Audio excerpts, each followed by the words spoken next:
Jason, I won't say hello because everybody says that to you and you must be fed up of hearing it. So I'm never fed up when people say greetings hello. and congratulations on the film. It's one that's had a bit of a hard job getting here, though. Can you tell us a bit more about that? Well, the film was, when it was initially made, it was in the Weinstein Company, and it was going to be the Weinstein's big awards film that year, and we made it, and it was, it proved to be every bit as good as he had hoped, and then the scandal broke, and so I think it was bound up in the asset sale, and in fact it turns out through some deft legal manoeuvring we were not part of the asset sale, so then it was released by somebody else in America, and Sky bought it for here, and so it's coming out later than it was originally intended, but it's coming out in time for what Sky believe rightfully is awards season. I think it's a magnificent piece of cinema. Before we get into what it's about, I think it's a staggering debut for the director, so I'm glad he's getting the chance to shine. Did you think it would ever see the light of day? Oh, I knew it would be seen somewhere. It's too powerful, impactful not to be seen. I've seen it in front of lots of different audiences now, at numbers of different festivals and then in different countries, and it always stuns the audience and moves them, and in fact they always want to stay and talk about it. And I've been at various Q&As, but also screenings that weren't Q&As, and people want to stay and ask questions about it and talk about it and think about it, rush off to the internet, see what happened. So it's too provocative and brilliantly executed a film for it to have not come out and seen the light of day.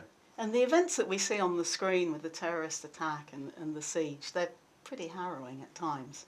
But equally, there's a very positive side to the movie, do you think? If it was just about the violence, I wouldn't have wanted personally to be any part of it. It's true that it's brutally executed and demonstrated, but the film at heart is a very optimistic film because it's not constructed by screenwriters. It's not a redemptive Hollywood tale. It's a real life story about how human beings are capable of great goodness, kind of humble courage. Our heroes don't have guns, and most films about terrorist incidents are dissecting the aftermath. This is a bunch of people trapped behind closed doors for 68 hours without any police or army rescuing them. They've only got each other. And all those divisions of race and religion, socioeconomic divisions, that they evaporated instantly. And people were the best version of themselves, not because they're Bruce Willis and Die Hard, but because terrified they did the right thing anyway. And that's an important message to put out in the world. You are in Scoob. I am in the new Scooby-Doo film, very slightly different from Hotel Mumbai. And you are the voice of Dick Dastardly. I am, yeah. I'm a voice. There have been many Dick Dastardly in the past. I listened to all of them. I said, do you want me to do one of those? They went, no. Well, why and would I we can hire you? imagine you with the moustache. Thanks very much. I can't really grow a very good moustache, so I'm glad you can imagine it. Have you got a Muttley?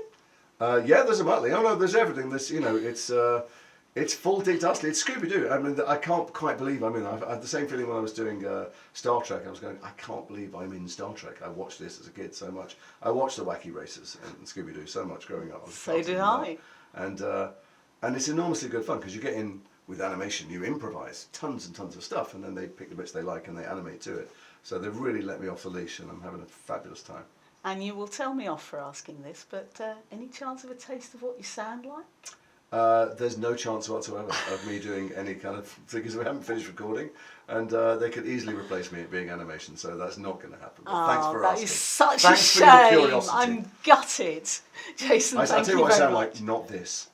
Okay, all right, we'll settle for that. Thank you very much Thanks indeed. a lot.